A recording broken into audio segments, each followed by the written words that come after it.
Eucharist is life-giving, An invitation, encouraging, transformative, nourishing. The Eucharist is the answer.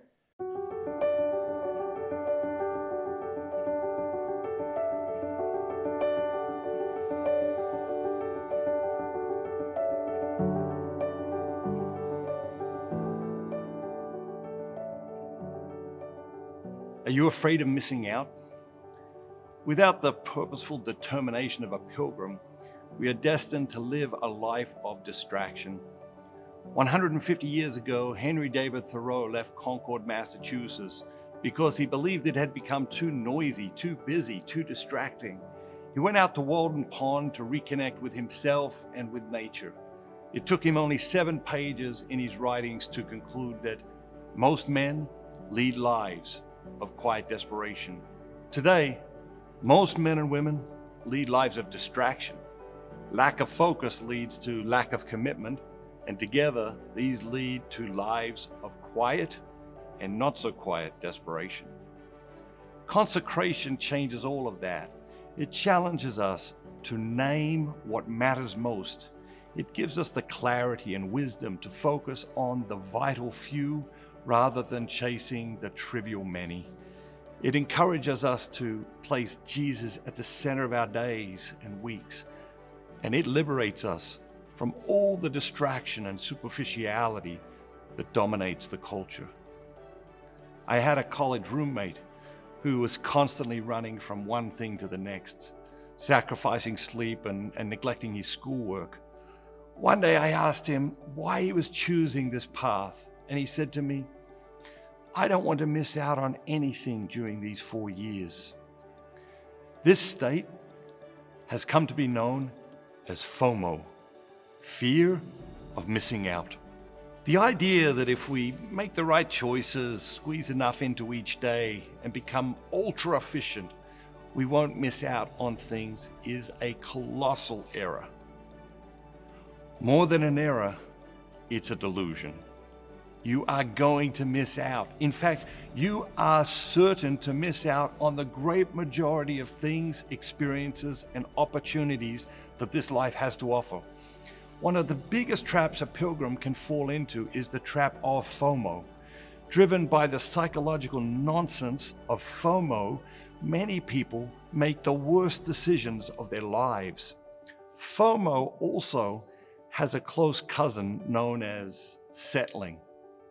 The accepted wisdom of the vast universe known as the internet is that you should never settle. This is horrible advice.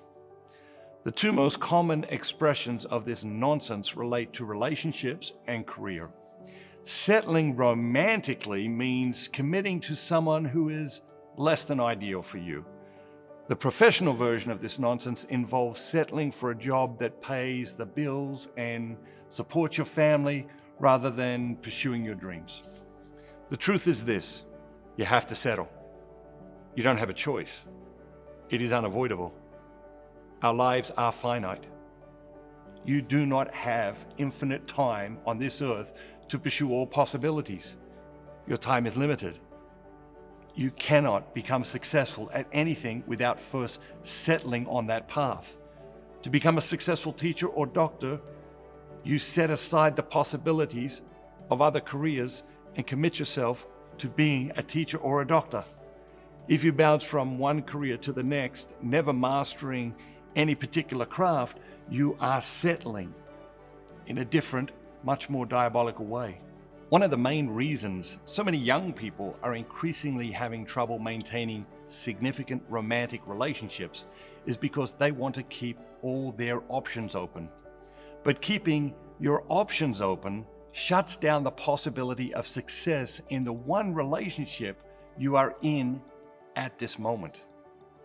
Every decision is a decision to miss out.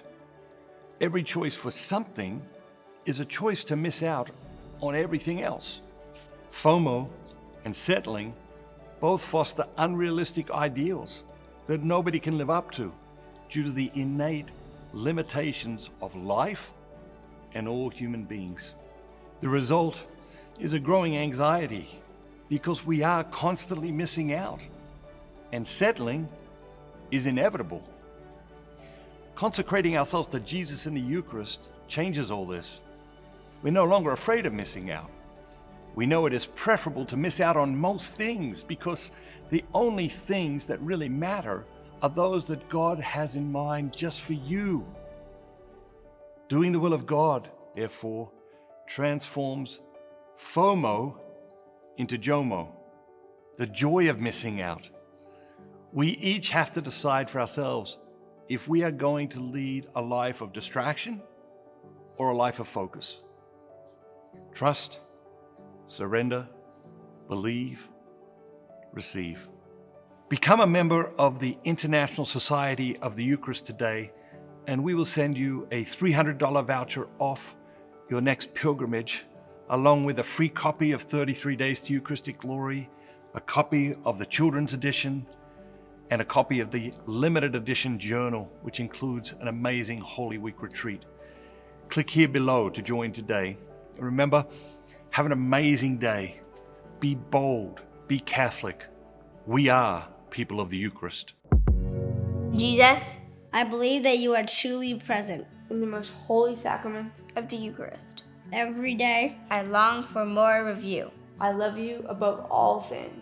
and I desire to receive you into my soul. Since I cannot receive you, Sacramentally, At this moment, I invite you to come and dwell in my heart. May the spiritual communion increase my desire for the Eucharist. you are the healer of my soul. take the blindness from my eyes, the deafness from my ears. The darkness from my mind, And the hardness from my heart. Fill me with the grace, wisdom, and courage to do your will. in all things. My Lord and my God. Draw me close to you, nearer than ever before. Amen. Consecrate America. To the Eucharist. Bye-bye. Have a great day. Have a great day. Have a great day. Come on. Have a great day.